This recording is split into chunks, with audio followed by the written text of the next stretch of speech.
Hello everyone. Career concert में आप सबों का स्वागत है। आज हम लोग सामान्य अध्ययन में एक बहुत ही महत्वपूर्ण सेक्शन भारतीय इतिहास के अंतर्गत हम लोग कुषाण राजवंश के इतिहास के बारे में जानेंगे। भारत में मौर्य वंश के पतन के बाद जो फेज आता है ना, उसे मौर्योत्तर काल कहते हैं। मौर्योत्तर काल में बहुत सारे भारतीय राजवंशों की भी सत्ता भारत में स्थापित हुई, तो दूसरी ओर कई विदेशी तत्व भी भारत आए और यहां आकर अपनी सत्ता स्थापित की, जैसे इंडो ग्रीक, पार्थियन, कुषाण राजवंश जैसे महत्वपूर्ण राजवंशों की सत्ता भी भारतवर्ष में रही मौर्योत्तर काल के दौरान। और यह एक बहुत ही स्वर्ण युग आप कह सकते हैं। गुप्त काल को ऐसे भारतीय इतिहास में स्वर्ण युग कहा जा सकता है, लेकिन इसकी शुरुआत हम मौर्योत्तर काल से मान सकते हैं, क्योंकि इस समय भारत में कुछ राजवंशों की जो सत्ता थी वो एक अंतरराष्ट्रीय साम्राज्य की स्थापना किया था, जिसमें हम प्रमुखता से कुषाण राजवंश का नाम ले सकते हैं। तो आज हम लोग जानेंगे कुषाण राजवंश के बारे में। तो आइए चलते हैं कुषाण राजवंश से संबंधित महत्वपूर्ण तथ्यों को जानते हैं। सबसे पहले हम लोग बात करेंगे कि कुषाण राजवंश की उत्पत्ति कहां से हुई। यह वंश कौन था, कहां से आया, इस विषय में भी जानना बहुत जरूरी है। कुषाण वंश के उत्पत्ति के संदर्भ में चाइनीज इतिहासकार सिएन हानसू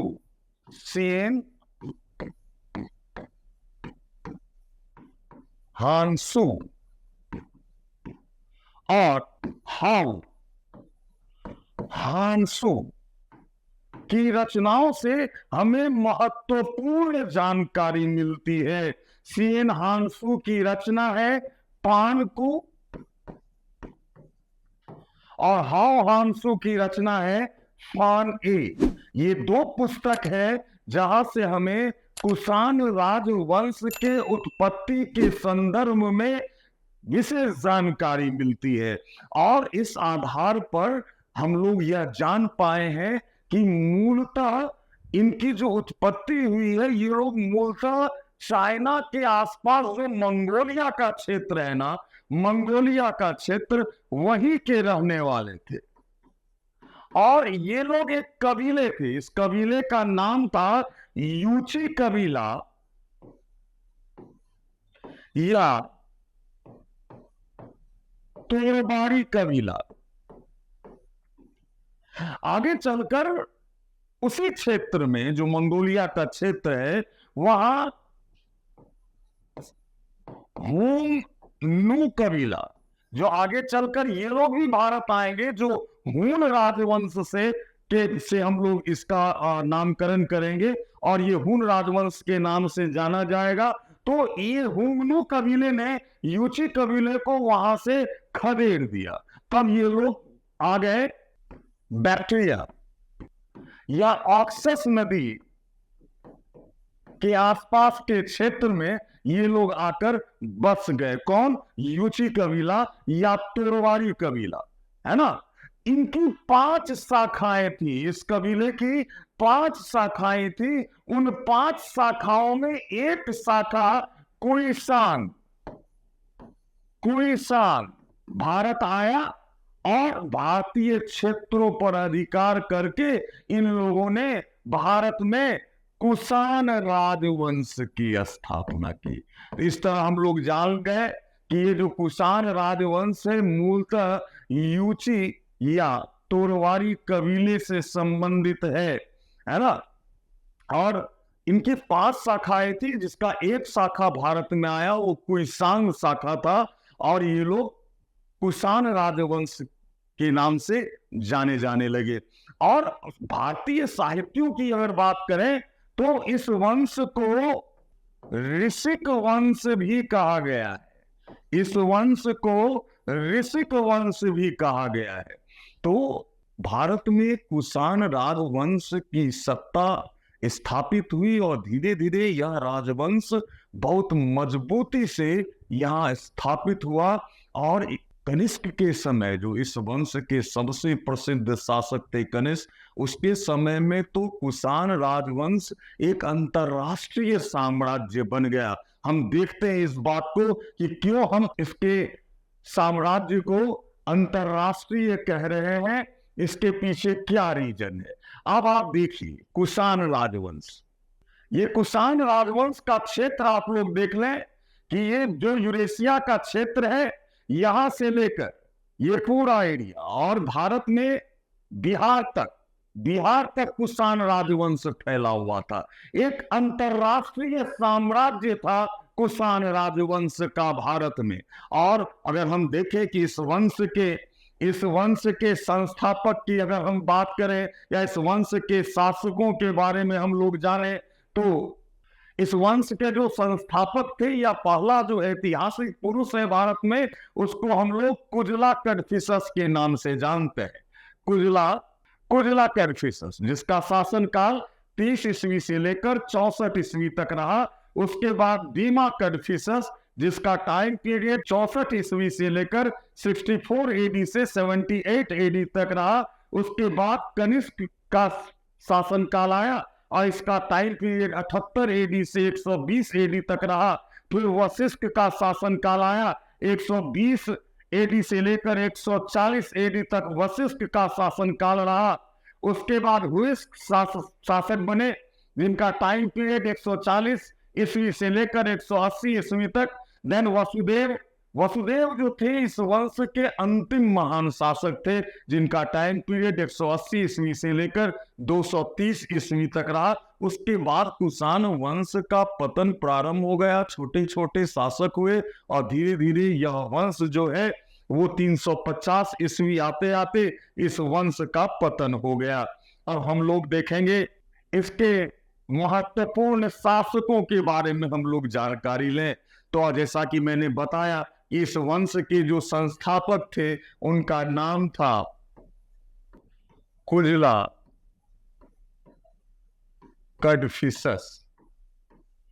इस वंश के संस्थापक थे कुजला कैडफिसस और इन्होंने भारत में काबुल और कांधार के क्षेत्र को जीत लिया और यहाँ पर एक राजवंश की स्थापना की, कुषाण राजवंश की। और इन्होंने तांबे का सिक्का चलाया, है ना, तांबे का सिक्का इन्होंने जारी किया और इन सिक्कों पर धर्मथिदस लिखा हुआ मिलता है। इसके उत्तराधिकारी जो थे वीमा कैडफिसस थे।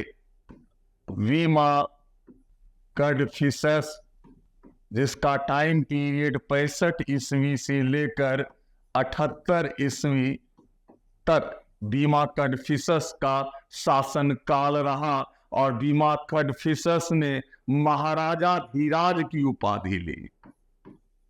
महाराजा धीराज और महेश्वर की भी उपाधि ली।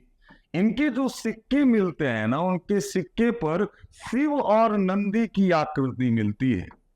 शिव और नंदी की आकृति मिलती है, जिससे यह बात स्पष्ट होता है कि यह जो था वो शैव धर्म का अनुयायी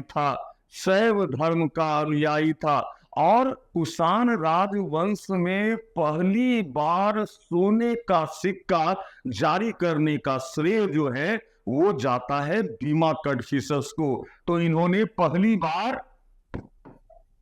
बार स्वर्ण सिक्का, गोल्ड कॉइन्स जारी किया, स्वर्ण सिक्का जारी किया।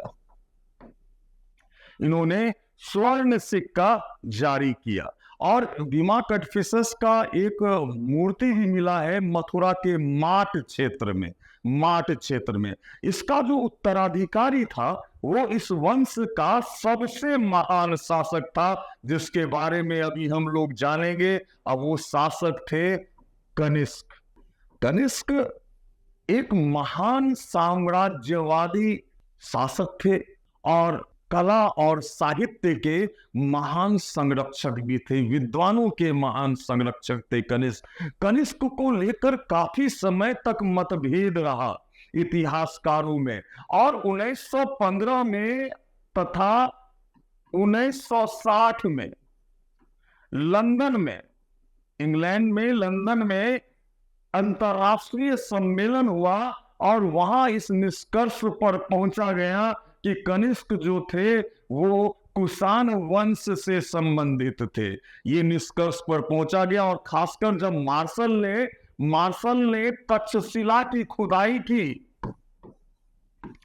मार्शल ने जब तक्षशिला की खुदाई की, तब और इस तथ्य की पुष्टि हो पाई कि कनिष्क, हुइस्क, विमा, कदफिसस, ये सारे जो राजा थे वो कुषाण वंश से संबंधित थे, है ना। और कनिष्क जो थे ना, उन्होंने एक नया कैलेंडर जारी किया था।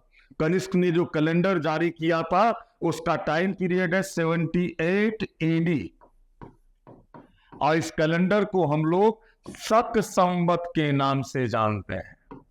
शक संवत, है ना, 78। वेरी वेरी इंपॉर्टेंट, क्योंकि हमारे भारत के संविधान में 2 कैलेंडर को मान्यता दी गई है।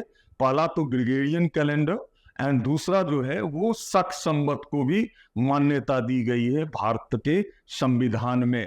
तो कनिष्क ने एक नया कैलेंडर जारी किया जिसको हम लोग शक संवत के नाम से जानते हैं, और इन्होंने बहुत बड़े क्षेत्र को जीता। इन्होंने पहले तो बनारस तक के क्षेत्र को जीता, फिर बिहार पर आक्रमण किया, है ना। एक विशाल साम्राज्य की स्थापना की, और इनके साम्राज्य की जो राजधानी थी वो पुरुषपुर थी।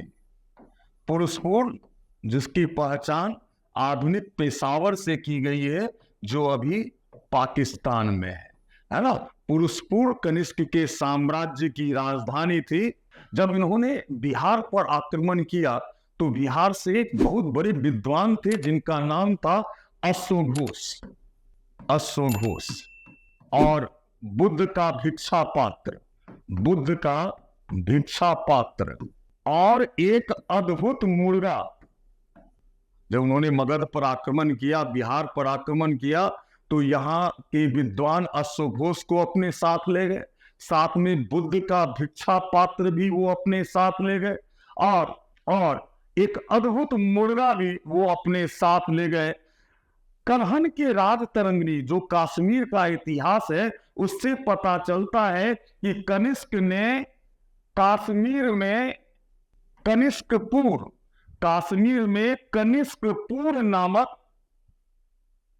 नगर का निर्माण करवाया। इसने पार्थिया के शासक खुसरा को पराजित किया। इन्होंने, कनिष्क ने मध्य एशिया में चीन के उपनिवेशों पर भी कब्जा कर लिया, और चीनी सेनापति पांचाल के साथ इसका युद्ध हुआ, जिसमें पांचाल को इसने बुरी तरह से परास्त किया, और 2 चाइना के, चीन के राजकुमारों को बंदी बना लिया। एक महान साम्राज्यवादी शासक था, जो सुई बिहार अभिलेख है, सुई बिहार अभिलेख से यह ज्ञात होता है कि अपने शासन के 11वें वर्ष कनिष्क ने सिंधु नदी के निचले क्षेत्र पर अधिकार कर लिया। इस तरह से कनिष्क का एक विशाल साम्राज्य स्थापित हुआ, और इसका साम्राज्य यूरेशिया में ऑक्सस नदी से लेकर गंगा नदी तक फैल गया, अर्थात बैक्ट्रिया से लेकर बनारस तक कनिष्क का साम्राज्य था। एक अंतरराष्ट्रीय साम्राज्य था, और इसने यूनानी तर्ज पर, कि इन्होंने देवपुत्र, सीजर का भारतीय रूपांतरण देवपुत्र, महाराजा धीराज देवपुत्र की उपाधि ली, एक नया ट्रेंड भी चलाया। मृत राजाओं का मंदिर, ये यूनानी परंपरा थी, यूनान में ऐसा होता था, शासकों का मंदिर बनाया जाता था। ये परंपरा कनिष्क ने भारत में भी मृत राजाओं का मंदिर बनवाना शुरू किया। कनिष्क ने महायान बौद्ध धर्म को संरक्षण दिया। किस धर्म को? तो महायान बौद्ध धर्म को। इसी के समय में पार्श्व की सलाह पर, पार्श्व एक विद्वान थे जो इनके दरबार में रहते थे, पार्श्व की सलाह पर इन्होंने कश्मीर के कुंडल वन में चौथी बौद्ध संगीति का आयोजन करवाया, जिसकी अध्यक्षता वसुमित्र ने की थी। और इसी सम्मेलन में, इसी बौद्ध धर्म के सम्मेलन में बौद्ध धर्म दो भागों में बट गया, महायान और हीनयान।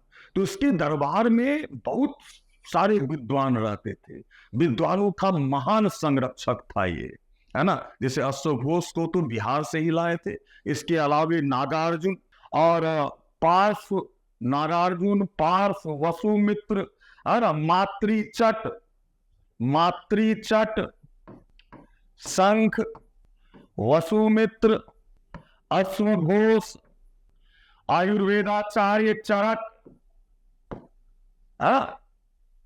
ये सब इनके दरबार में रहते थे। इसके दरबार में एक ग्रीक दार्शनिक एजीसी आओस भी रहा करते थे। इन्होंने, कनिष्क ने पुरुषपुर में 400 फीट ऊंचा 13 मंजिला एक टावर बनवाया था, बौद्ध चैत्य बनवाया था, जिसको कनिष्क चैत्य नाम दिया गया। कनिष्क चैत्य, जिसके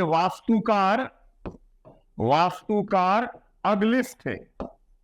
इसके वास्तुकार कौन थे? अगलिस, है ना।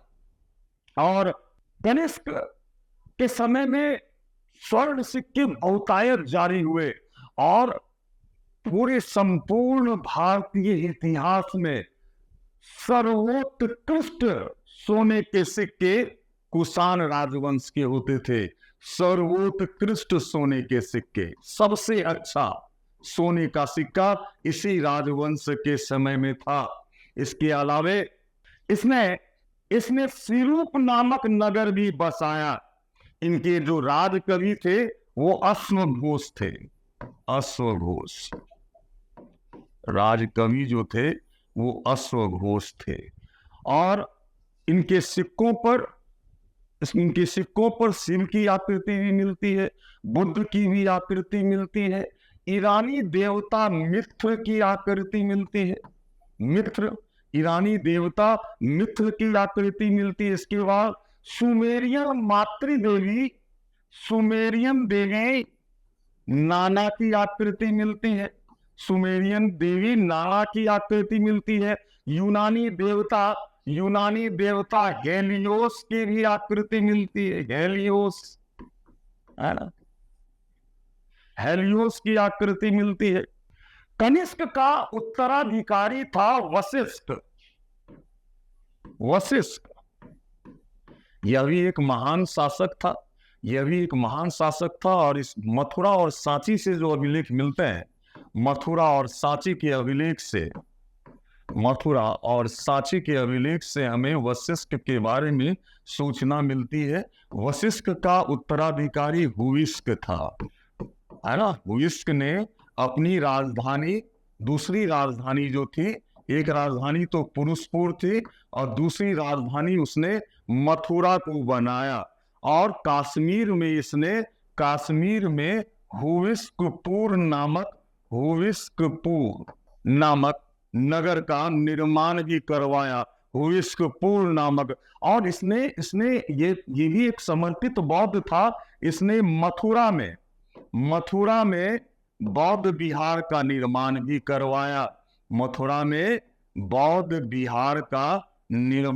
करवाया।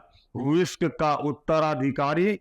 इसके बाद कुषाण वंश का पतन होने लगा और अंतिम महान शासक की अगर हम बात करें कुषाण राजवंश की, तो वो थे वासुदेव। ये भी समर्पित शैव थे और इनके भी सिक्के पर शिव और नंदी की आकृति मिलती है।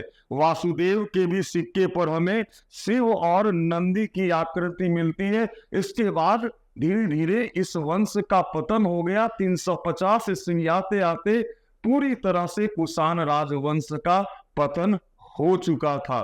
तो ये एक महान राजवंश का राजनीतिक इतिहास आप लोगों ने सुना। अगर आप लोगों को हमारा यह वीडियो पसंद आता हो तो कृपया कैरियर कंसर्ट को आप लोग सब्सक्राइब करें, बेल बटन दबाएं, ताकि जब भी कॉम्पिटिटिव पॉइंट ऑफ व्यू से कोई वीडियो आए तो वो आप तक सहजता के साथ पहुंच सके। और आप लोग सब्सक्राइब करें, अपना सजेशन भी दें, इससे हमारा भी मनोबल बढ़ता है। हमारा उद्देश्य ही तमाम प्रतिभागियों की मदद करना है जो कंपटीशन की तैयारी कर रहे हैं, प्रतियोगिता परीक्षा की तैयारी कर रहे हैं। उनके सफलता को सुनिश्चित कराने के लिए हमारा जो उद्देश्य है कि उनकी सफलता सुनिश्चित हो और वो सफल हो लाइफ में। तो कृपा करके आप लोग इस चैनल को सब्सक्राइब करें।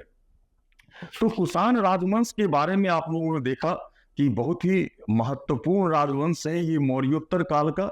और कुषाण राजवंश की कुछ विशेषता है।